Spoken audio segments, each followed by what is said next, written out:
La question la plus cruciale qui se pose dans ces quartiers, c'est bien la question éducative. Et trois phénomènes viennent perturber la mise en œuvre de ce processus éducatif. Le premier, c'est que les enfants passent tous les jours dans trois lieux, famille, école, cité.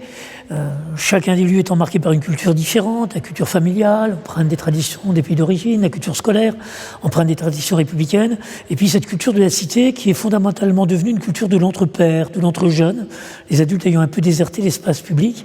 Et il me semble que cette culture a tendance à devenir de plus en plus prégnante, a tendance à envahir l'école, surtout lorsque celle-ci est en plein cœur du quartier, et a tendance à marginaliser la famille, le jeune étant le plus souvent happé par les copains. Alors, deuxième évolution, ceci a un retentissement sur la formation scolaire de ces jeunes. On peut parler d'une véritable faillite de l'école. 50% des jeunes des quartiers sortant de l'école sans aucune qualification, 20% ne maîtrisant pas les apprentissages fondamentaux. Non pas qu'ils soient moins intelligents que les autres, mais parce que la réussite scolaire n'est plus investie comme valeur. Dans un collège en centre-ville, il est un peu valorisant d'être premier de classe.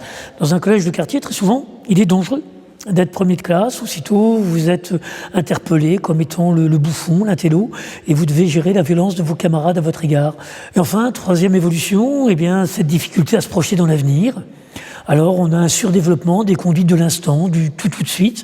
Or, éduquer, c'est toujours éduquer aujourd'hui pour demain.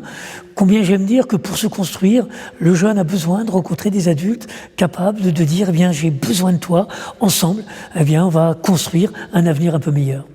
Ce qui me paraît être l'apport le plus important du Rocher, c'est de permettre à ces jeunes des quartiers de rencontrer d'autres personnes que ceux du quartier. J'aime dire que la vie de chacun d'entre nous dépend de 2 ou 3 rencontres improbables. Le drame de ces jeunes, c'est que toutes leurs rencontres, c'est soit des jeunes des quartiers, soit les professionnels dédiés au quartier. Le Rocher, lui, eh bien, c'est un peu un sang nouveau, des bénévoles, des permanents qui viennent à la rencontre, qui tissent du lien.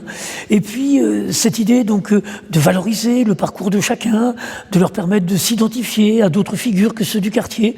Et je crois que permettant à ces jeunes de bouger dans leur tête, en rencontrant d'autres, eh bien le Rocher permet véritablement à ces jeunes de grandir.